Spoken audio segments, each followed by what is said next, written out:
Hello dear students, welcome to maths master HD study platform. आप सभी का स्वागत है क्लास 10th के मैथमेटिक्स की सीरीज में।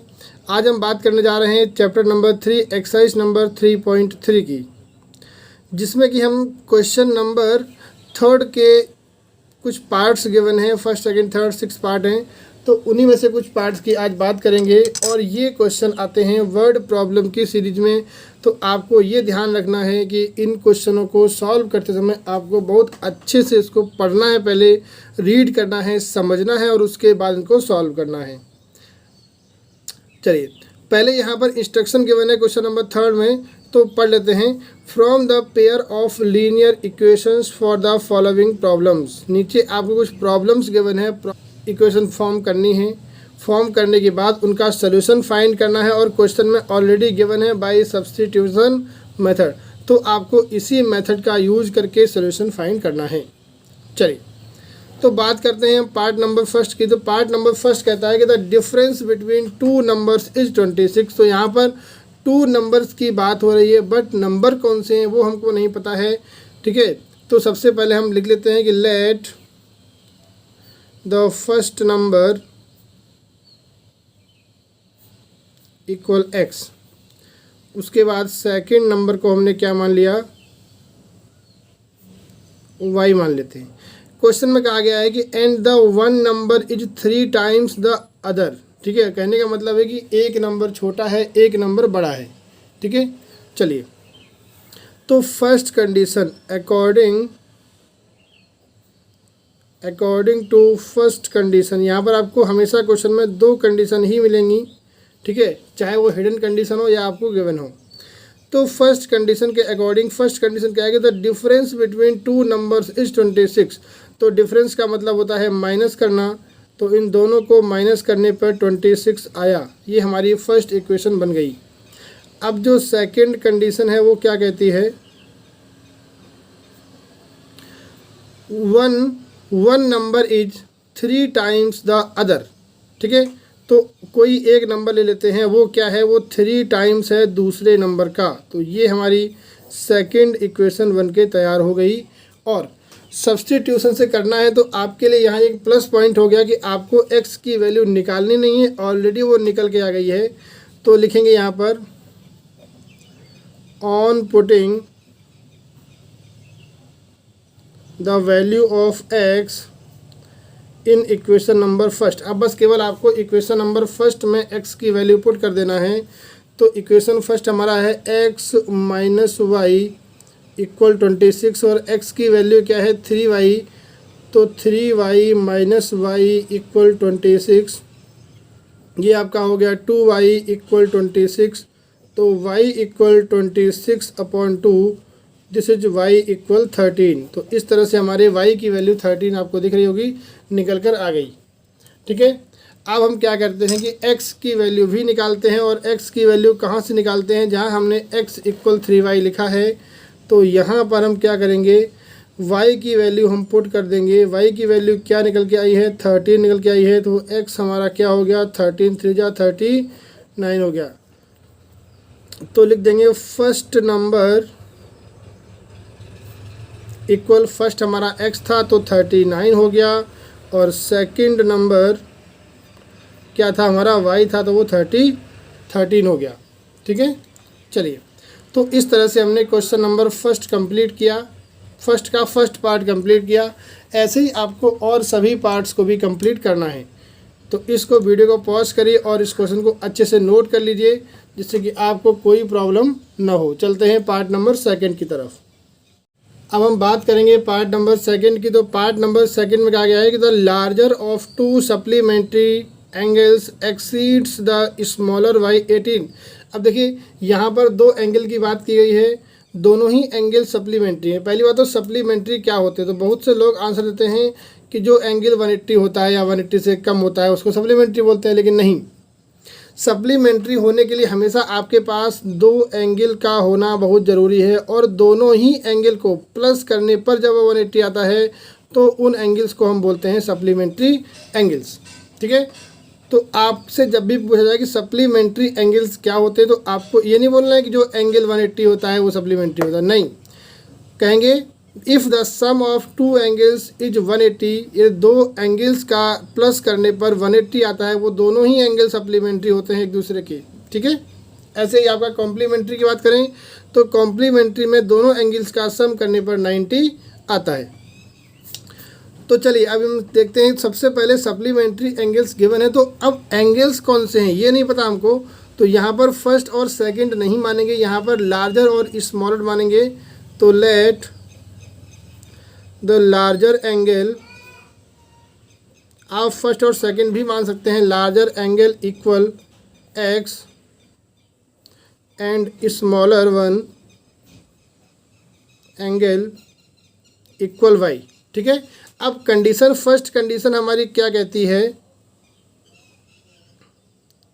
कि ये दोनों सप्लीमेंट्री है, मतलब x प्लस वाई करेंगे तो हमको 180 मिलेगा, ये हमारी फर्स्ट इक्वेशन बन गई, ठीक है। सेकंड इक्वेशन क्या कहती है, हमारी सेकंड कंडीशन यहाँ पर लिखना है according to second condition. Second condition कहती है कि the larger of two supplementary angle, कहने मतलब लार्जर लिखा है यहाँ पर, of two supplementary angle exceeds, exceeds का मतलब होता है दूसरे वाले में प्लस करना, तो स्मॉलर यहाँ पर रहेगा।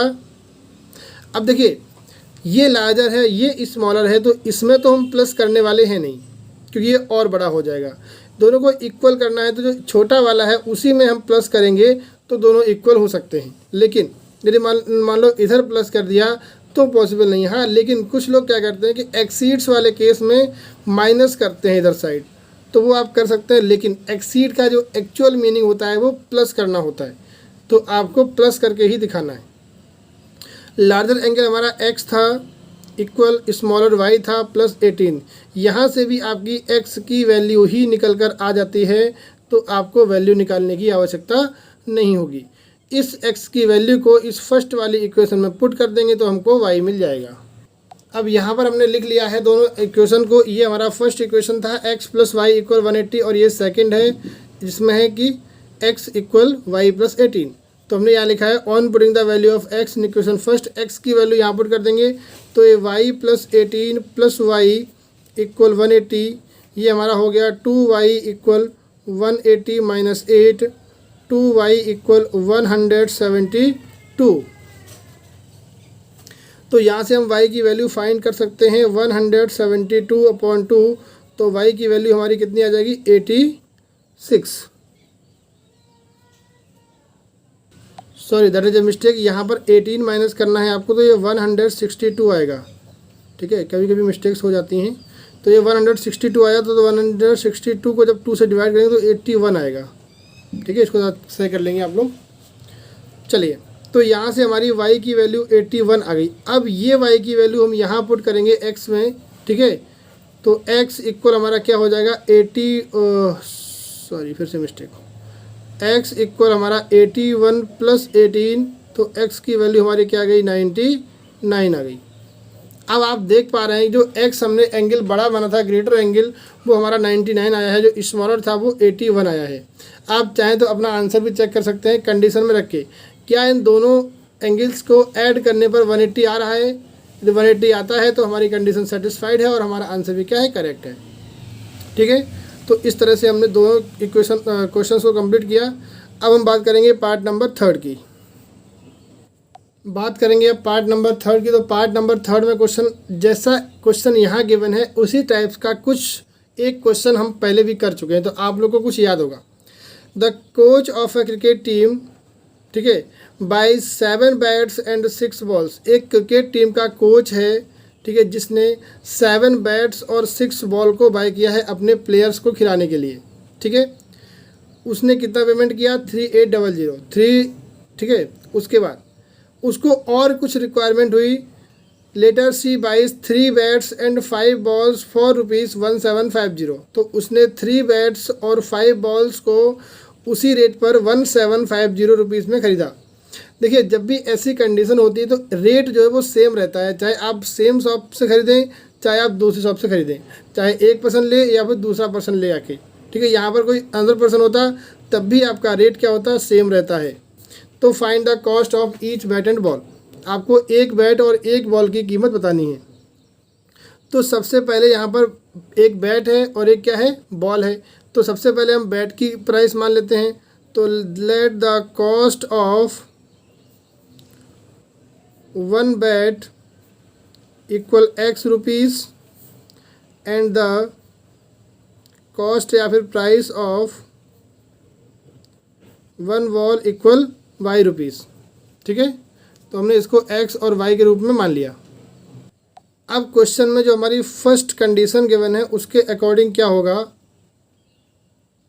फर्स्ट कंडीशन क्वेश्चन में कहा गया है कि उसने 7 बैट्स को परचेज किया तो 7x हो गया, और उसने 6 बॉल को परचेज किया तो 6y हो गया, और दोनों को ऐड करके उसने दोनों को प्राइस को ऐड किया और कितना प्राइस हुआ 3800। ये हमारे पास फर्स्ट इक्वेशन बन गई।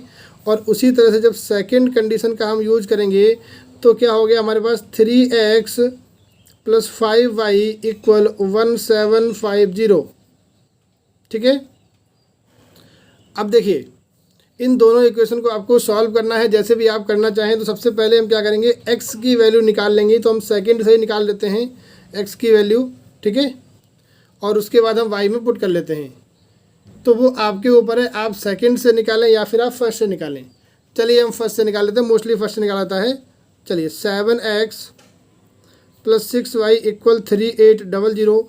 यहाँ से 7x की वैल्यू क्या हो जाएगी 3800 माइनस 6y। तो x हमारा क्या आ गया 3800 माइनस 6y अपॉन 7। ये हमारे पास x की वैल्यू आ गई। इस x की वैल्यू को हम यहाँ पर पुट कर देंगे तो हमको y की वैल्यू मिल जाएगी।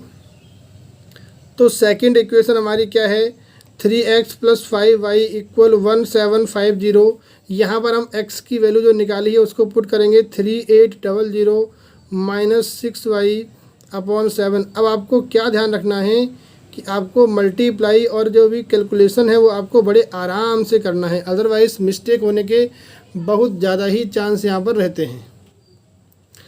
तो अब 3 का मल्टीप्लाई 3800 करेंगे तो आराम से करिएगा, कोई जल्दबाजी नहीं है। तो 11400 आएगा, माइनस का 3 6 जा 18y।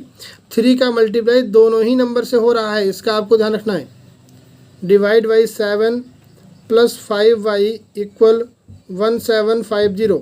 यहाँ पर फ्रैक्शन एक लिखा है, यहाँ पर कोई नंबर नहीं है नीचे, तो नीचे हम 1 मान लेंगे और इसका 7 एलसीएम ले लेंगे। तो आपका ये हो गया 1400 माइनस 18y प्लस इस 7 का यहाँ मल्टीप्लाई हो जाएगा, ये आपका हो गया 35y इक्वल 1750। ठीक है, तो इधर साइड ही हम इसको सॉल्व करेंगे। तो अब देखिए 11400 तो ऐसे ही रहेगा, और 35 में से 18 को माइनस करेंगे तो हमारा बचेगा 17y। ठीक है, कैलकुलेशन को आप भी करते रहेंगे, कहीं पर मिस्टेक हो भी सकती है। इक्वल 1750। ठीक है, अब हम क्या करेंगे, अब क्रॉस मल्टीप्लाई करेंगे।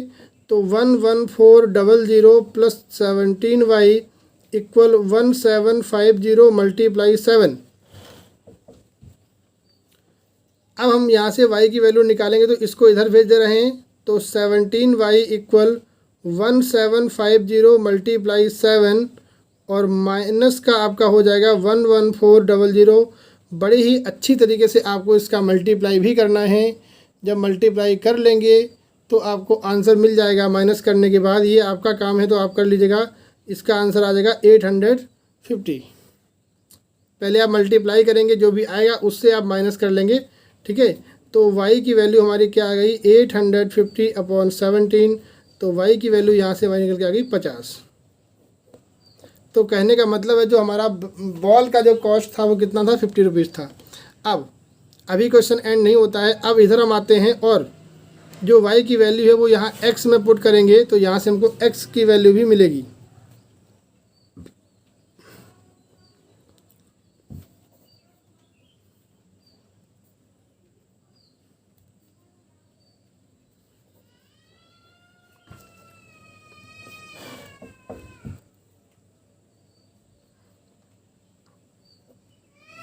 तो इस तरह से हमारी x की वैल्यू 500 निकल के आ गई। तो जो अब उसके बाद आपको लिखना भी है, ऐसे यहाँ पे आपको आंसर नहीं छोड़ना है। यहाँ लिखना है आपको the cost of the cost of one bat equal ₹500 and the cost of one ball equal ₹50। तो इस तरह से लिखेंगे। स्टेटमेंट में पूछा है आपसे क्वेश्चन, तो आप स्टेटमेंट में ही उसका आंसर देंगे, ठीक है ना। तो इस तरह से हमने आज क्वेश्चन नंबर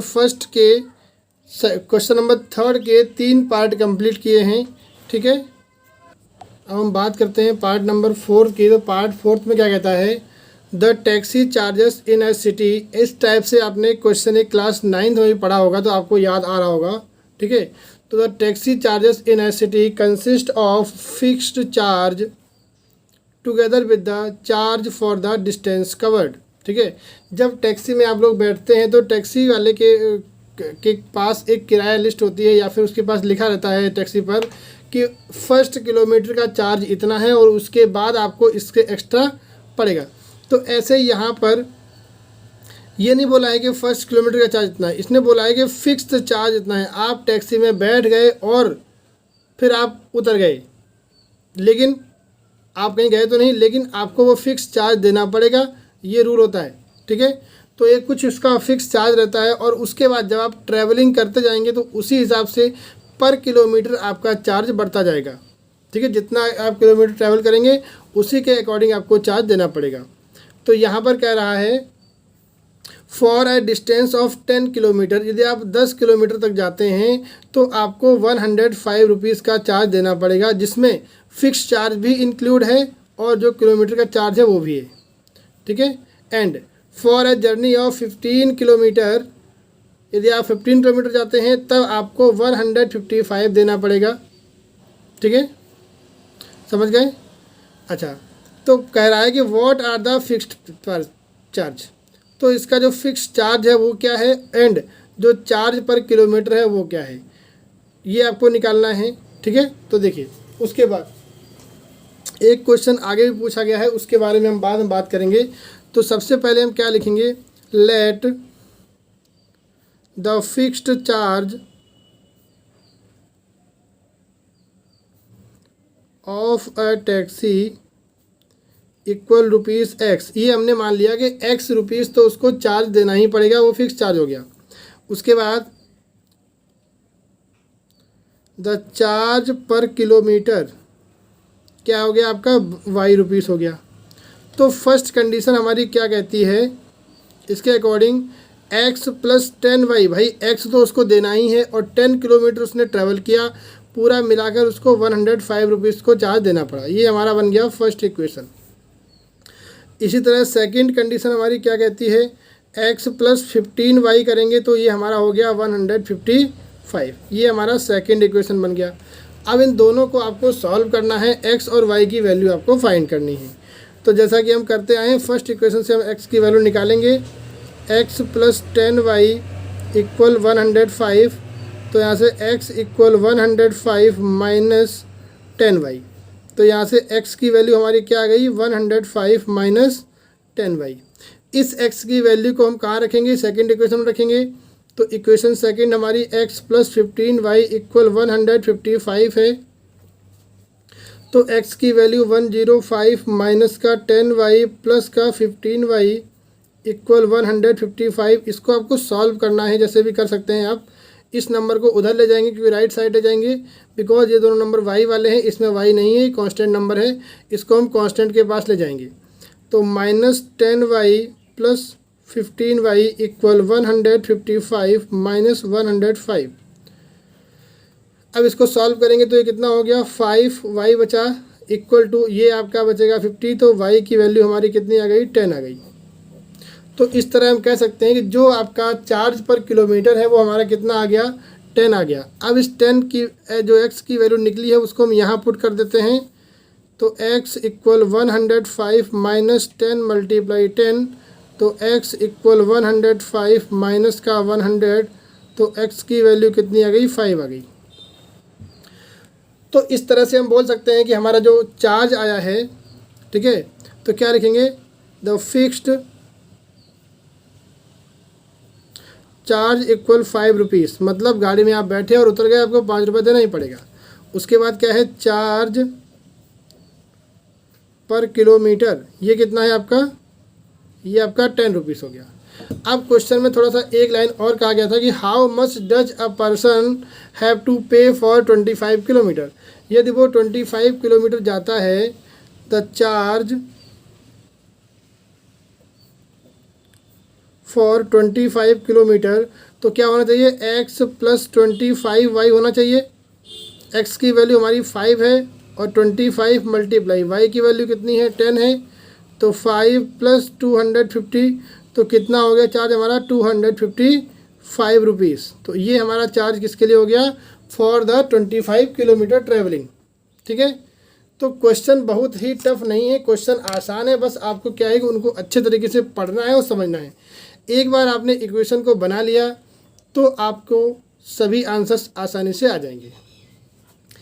बशर्ते आपको ध्यान रखना है कि ये क्वेश्चन आपको वीडियो देखने से नहीं आएंगे। आप लोग वीडियो को देखिए और पहले वीडियो को पॉज करिए क्वेश्चन पढ़ने समझने के बाद, उसके बाद अपने आप से करिए और फिर आप वीडियो को देखिए और मैच करिए कि हमने कहाँ मिस्टेक की और कहाँ हमारा सही है। बिकॉज इस तरह से जब क्वेश्चन आप सॉल्व करेंगे तो आपको जल्दी से आप कर पाएंगे। ठीक है, चलिए आगे बढ़ते हैं। इसी क्वेश्चन का पार्ट नंबर 5 बात करते हैं, पार्ट नंबर 5 की। तो इसमें फ्रैक्शन गिवन है, कह रहा है a fraction become 9/11 if 2 is added to both numerator and denominator. Numerator fraction जो होता है उसमें दो पार्ट्स होते हैं। ऊपर जो पार्ट लिखा होता है उसको हम बोलते हैं न्यूमरेटर, हिंदी में अंश बोलते हैं, और डिनोमिनेटर होता है नीचे, जिसको हिंदी में हर बोलते हैं। ठीक है, तो आपको तो केवल पढ़ना है न्यूमरेटर और डिनोमिनेटर। चलिए, तो कह रहा है कि न्यूमरेटर में भी 2 प्लस करते हैं और डिनोमिनेटर में भी हम 2 प्लस करते हैं, तो हमारा जो नया फ्रैक्शन बनता है वो 9/11 बन जाता है।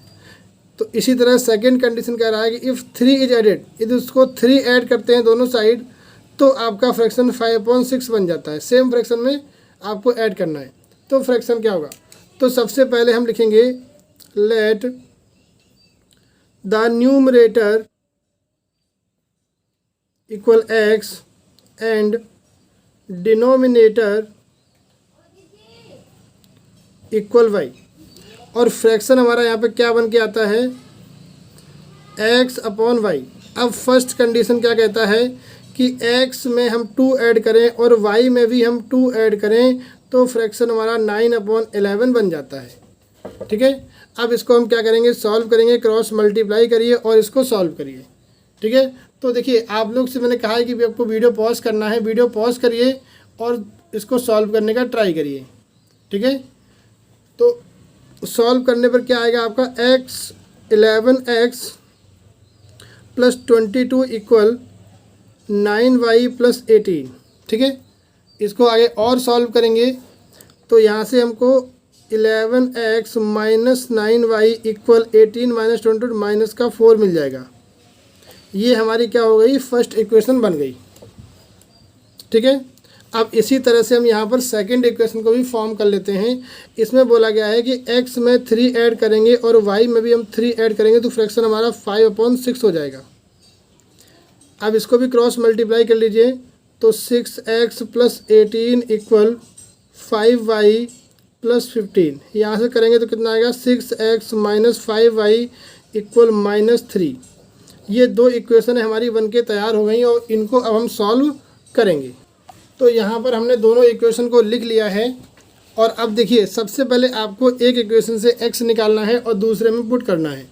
तो क्या करेंगे, हम फर्स्ट ये निकाल लेते हैं। चलिए, तो यहाँ से 11x इक्वल क्या हो जाएगा, -4 प्लस का 9y, और x निकालेंगे तो क्या हो जाएगा, -4 प्लस 9y अपॉन 11। ये हमारी x की वैल्यू आ गई और इस x की वैल्यू को यहाँ पर हम पुट कर देंगे तो हमको y मिलेगा।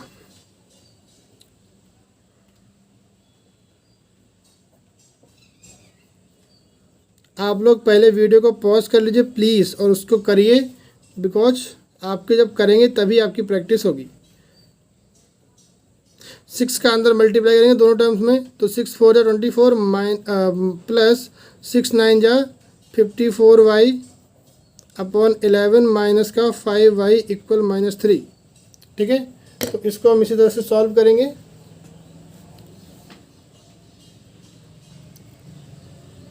चलिए, तो अब देखिए यहाँ पर क्या है, यहाँ पर आपको एलसीएम भी लेना पड़ेगा। तो हमने 11 एलसीएम लिया, तो -24 + 54y -55y 11 का 5 से हो जाएगा multiply equal -3।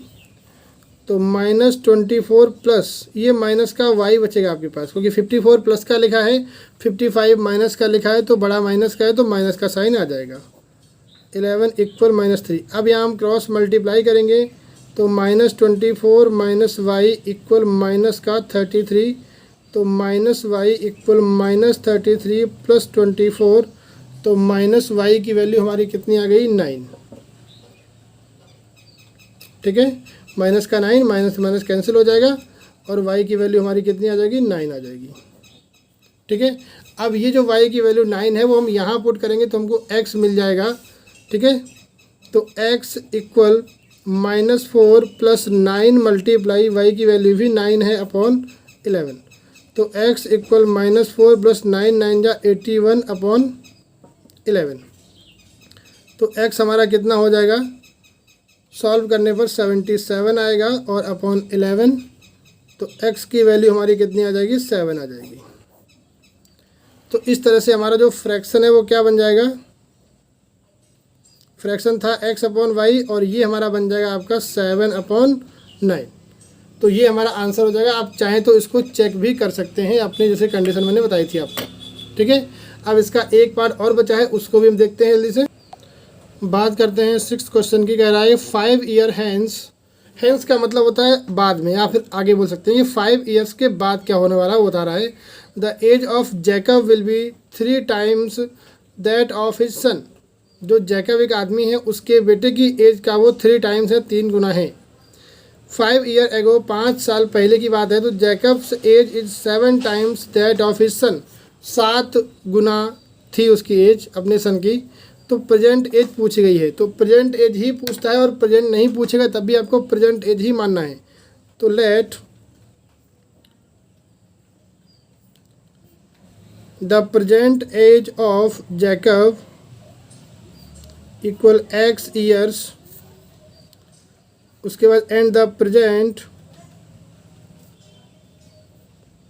As of his son equal y years.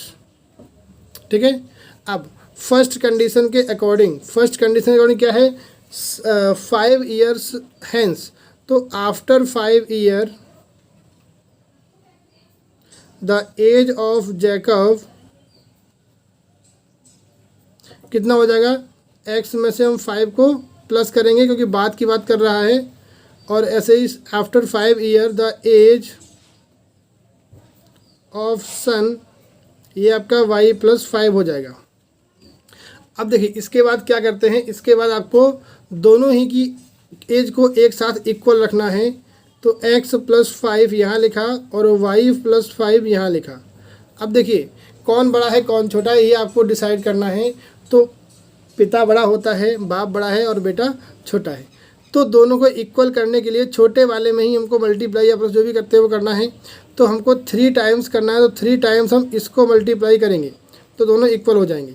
तो यहाँ से x + 5 इक्वल 3y + 15, तो यहाँ से x - 3y इक्वल 10 हमको एक इक्वेशन मिल गई। ठीक है, अब हम बात करते हैं दूसरी इक्वेशन की। तो उसमें कंडीशन में कहा गया है कि 5 ईयर्स एगो। ठीक है, तो जैकब की एज क्या हो जाएगी, x - 5 और 5 ईयर्स एगो सन की एज क्या हो जाएगी, y - 5। अब फिर यहाँ हम लिखेंगे वही same condition, x - 5 equal y - 5। तो कौन बड़ा है कौन छोटा है आपको देखना है, डिसाइड करना है। ठीक है, और उसके बाद आपको किस में मल्टीप्लाई करोगे, सन में मल्टीप्लाई करोगे, तो आपका आ जाएगा x - 5 इक्वल 7y - 35। तो x - 7y इक्वल -35 + 5। तो यहाँ से आपका x - 7y इक्वल कितना मिल जाएगा आपको, -30। ये हमारे दोनों इक्वेशन निकल के आ गए। ठीक है, अब आपको क्या करना है कि यहीं से x और y की वैल्यू आपको फाइंड कर लेनी है। ठीक है, चलिए तो हम ट्राई करते हैं फाइंड करने का एक्स और वाई की वैल्यू। तो यहाँ से हमने एक्स की वैल्यू निकालेंगे तो क्या हो जाएगा 10 + 3y। थोड़ी जगह कमी है, इसी पे हम करना चाह रहे हैं, ठीक है। चलिए तो अब क्या करेंगे हम, x - 7y = -30। इसमें हम x की वैल्यू पुट कर रहे हैं 10 + 3y - 7y = -30। तो यहाँ से हमें क्या मिला, 10 को उधर ले जाएंगे तो -4y = -30 - 10 -4y = -40 हो जाएगा। तो y की वैल्यू 10 आ गई। मतलब जो आपका सन है उसकी एज कितनी हो गई, 10 हो गई। अरे भाई आपका नहीं है, जैकब का है। चलिए अब क्या करेंगे, x = 10 + 3y। इसमें हम x की वैल्यू पुट करते हैं, y की वैल्यू पुट, तो x कितना मिलेगा 3 × 10। तो x की वैल्यू हमारी 40 आ जाएगी, ठीक है। तो इस तरह से हमने x और y दोनों की वैल्यू को फाइंड किया है और आप लोग भी बड़े अच्छे तरीके से कर सकते हैं, ठीक है। तो इस तरह से आज हमारा एक्सरसाइज नंबर 3.3 कंप्लीट हुआ है, जिसमें कि बात कर रहे थे हम सब्स्टिट्यूशन मेथड की। नेक्स्ट वीडियो में हम मिलेंगे, तब हम बात करेंगे मेथड ऑफ एलिमिनेशन की, जो कि बहुत ही पॉपुलर मेथड होता है। मोस्टली लोग उसी मेथड को फॉलो करते हैं, ठीक है। और आपको बहुत अच्छे से उसको पढ़ना है, ठीक है, क्योंकि सब्स्टिट्यूशन मेथड आपको हर जगह नहीं लगा सकते, ठीक है, क्योंकि बड़ी बड़ी वैल्यूज़ बन जाती हैं इस तरह की। और एलिमिनेशन वैल्यूज़ मेथड में आपका आंसर जो है वो जल्दी आता है, तो उसको हम पढ़ेंगे। तब तक आप लोग क्या करते रहेंगे, पढ़ते रहेंगे। और जिन लोगों ने चैनल को सब्सक्राइब नहीं किया है वो लोग, अभी आपको लोगो दिख रहा होगा, उस पर क्लिक करेंगे, सब्सक्राइब का ऑप्शन आ जाएगा, सब्सक्राइब कर लेंगे, ठीक है। नीचे प्लेलिस्ट बनी है, प्लेलिस्ट का लिंक आपको वीडियो के डिस्क्रिप्शन बॉक्स में मिल जाएगा, वहाँ से आप फाइंड कर सकते हैं और सभी वीडियोस को देख सकते हैं। और जो लोग वीडियो को देख रहे हैं, प्लीज़ वीडियो को अच्छा लगे तो लाइक ज़रूर करें। एक लाइक करने से मेरा मोटिवेशन बढ़ता है, आप लोग के लिए और अच्छे अच्छे कॉन्सेप्ट और क्वेश्चन लाने का मन करता है। तो आप क्या करेंगे, वीडियो को लाइक करेंगे, अपना नाम और अपने स्कूल का नाम ज़रूर कमेंट करेंगे, ठीक है। और वीडियो को अपने फ्रेंड्स के साथ शेयर करेंगे। Thank you very much.